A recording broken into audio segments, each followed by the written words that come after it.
Started praying and my prayer changed. It wasn't, oh God, change him to be the man for me, but I said, Lord, whatever does not belong to me, please remove it away from me and only let me see what belongs to me.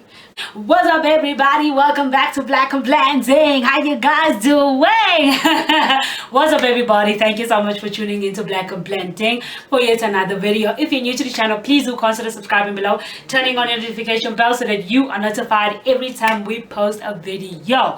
Happy Valentine's Day to all you lovers out there, and to all those who are single. It's okay to just be alone and enjoy yourself. Don't rush for it.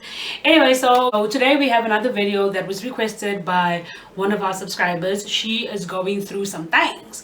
So she is in a relationship, or has been in a relationship for the past 11 years, and in the 11 years they've been engaged for 5 years, and they've been long distancing for the other 5, right? So they've been married for not married, sorry. So they've been dating for 11 years in total, but the 5 years they've been doing long distance and been engaged. Okay, so the problem that she's actually going through is the fact that she knows that this person is not for her and that she should let go, but she is holding on to the number of years that she's been with him.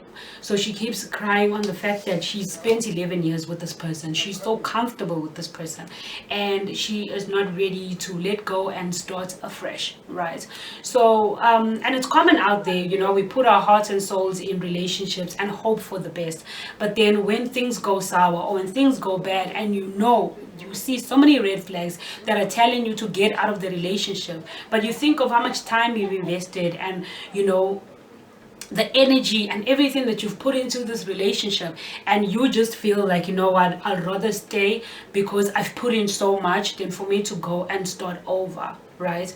So in her case, she mentioned that she forced the engagement because she kept on asking him, when are we going to get married, when are we going to get married, when are we going to get married, when are we going to get married, when are we going to get married? And eventually he decided to propose to her, and she was hoping that after the proposal they would have been married in the next 2 to 3 years. But now it's 5 years down the line and the guy is showing no interest of getting married to her, and when he speaks about his future, he does not include her in it at all, and now she is worried.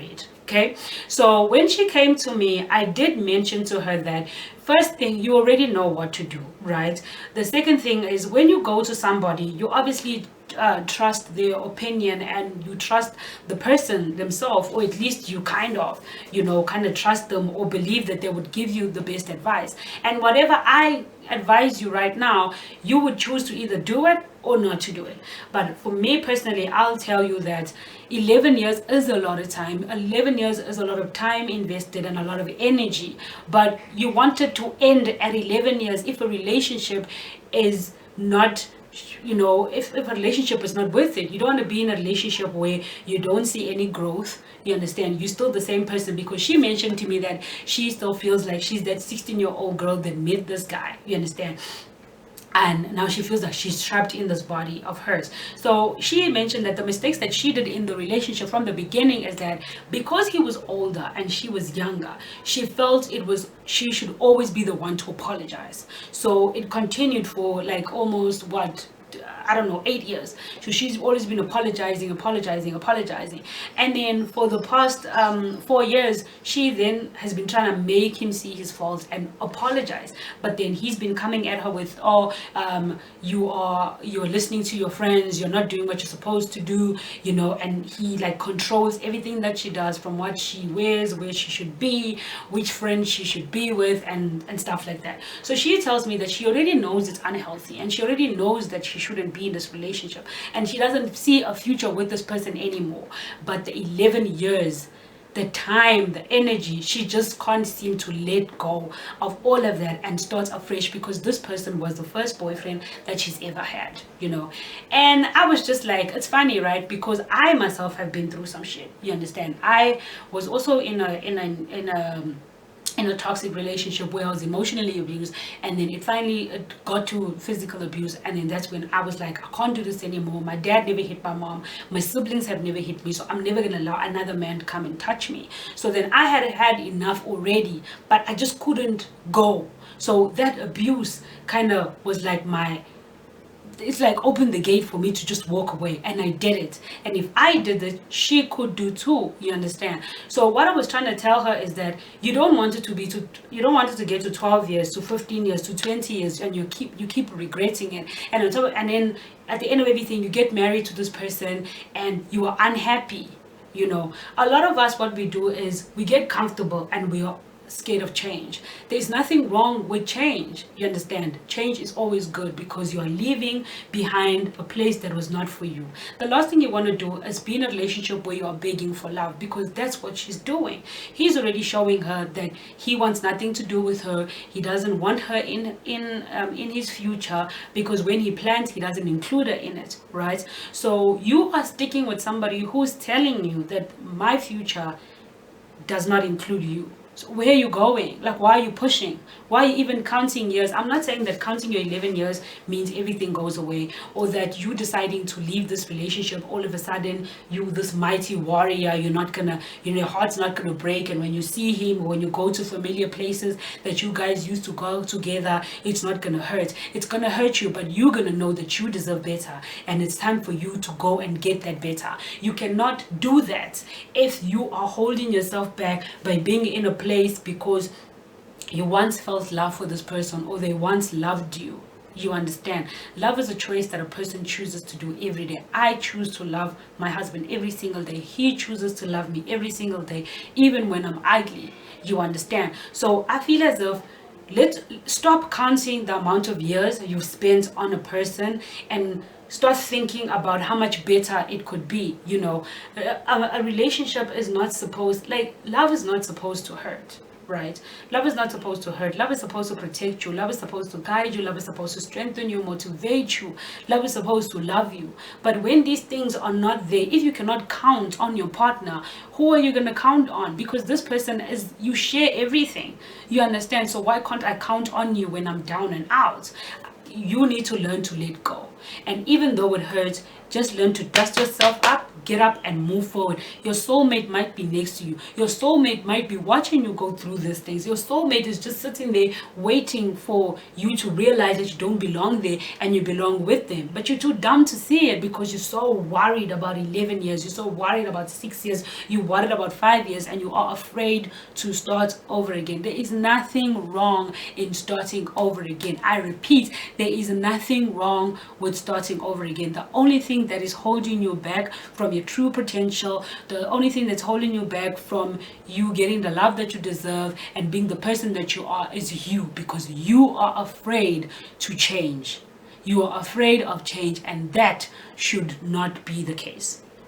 And we are not saying that when you go to the next relationship, that's going to be your soulmate. No, you might have to go through 7 frogs. You might have to go through 5 frogs. You might have to go through frogs. You might not even have to. But what I suggest is that when you leave a relationship like this, you need to have your standards. And when the next relationship starts, before it even gets to a boyfriend and girlfriend stage, while he's still, shellering you and telling you all these sweet things, that's the perfect time to tell him, listen, I'm looking for this and this and this X, Y, and Z. If you cannot give me that, and if you can't offer me that stuff, then please go. I don't have any time to waste. You understand? That's what we all have made mistakes in life. Every single one of us have made mistakes in life. But how did we get where we are? Because we decided to let go and move on and see the green grass on the other side. Whether it was nice grass, whether it wasn't nice grass, we were there and we kept on moving from grass to grass until we found the grass that belonged to us. And that's what I'm trying to encourage in this video. The encouragement is that change is not a bad thing. Change is good when you're in a place where you do not belong. Change is good, and there's nothing wrong. Stop holding on to, oh my God, I've been with him for 6 years. I've invested so much in this. I've invested so much in that. I've done this and I've done that and I've done this. But at the end of the day, you are unhappy. If the end of everything you say after 6 years, you're still unhappy, you know that you're not supposed to be there. Get up and leave. There is nothing wrong. There's absolutely nothing wrong with starting over. Nothing wrong at all. Because I know there's a lot of people out there who just stay in relationships because they are comfortable, who just don't want to leave because, oh my God, I'm scared to start over. Who's gonna love me? Oh, I have to go back to the dating scene. I have to be single. It's Valentine's Day. I'm not gonna get flowers. No, your peace of mind is super important. If there's anything more important than your peace of mind, please let me know in the comment section below. Because for me, my peace of mind is more important than anything. If I have peace of mind and the person I'm with gives me that peace of mind, I'm happy. Please remember, a relationship becomes a marriage. What you tolerate in your relationship is what will happen in your marriage. If you start tolerating his rudeness, his cheating, his whatever ways he has that you don't like, believe me, it's not going to change when he gets married, because this doesn't change anything. This does not change anything. You signing a little paper to say, oh my God, we're married, does not change the person that you are, does not change the character of a person. It just changes the status from Mr. Oh, not from Mr. From Mr. Mrs. You understand? So all I'm saying is, let's stop holding on to amounts of years and start looking for and start looking at, am I happy in this place? And always the case, you can always be happier on the other side. So for the subscriber who wrote to us, I really do appreciate, and I hope that you have taken my advice and seen it from my side. You don't want to be in a relationship where now you're counting 11 years, next you're counting 15 years, you're counting 20 years, and you die an unhappy woman because you didn't have the courage to leave when you had to leave. Now it's your chance to leave. You're gonna cry, you're gonna hurt, you're gonna listen to sad music, you're gonna eat ice cream, you're gonna eat junk, you're gonna gain weight, or you might even exercise and become, bomb, and you're gonna be sexy as hell, but it's a process that you need to go through in order to be on the other side. And before you start dating again, just make sure that you have your priorities right, and you know exactly what you want, what you're going to tolerate and what you will not tolerate. And when that person comes, you let them know, this is what I'm tolerating and this is what. And if you cannot, then I and you cannot be this one person. I hope that I've answered some of your questions in this video. And before I even go, I just want us to I realized, because even this lady said in the video that she prays that he can change and be the man that she deserves, or the man that she's supposed to be with. And I remember when I was also in that relationship, I did the same thing. But then when I left, I started praying, and my prayer changed. It wasn't, oh God, change him to be the man for me. But I said, oh Lord, whatever does not belong to me, please remove it away from me, and only let me see what belongs to me.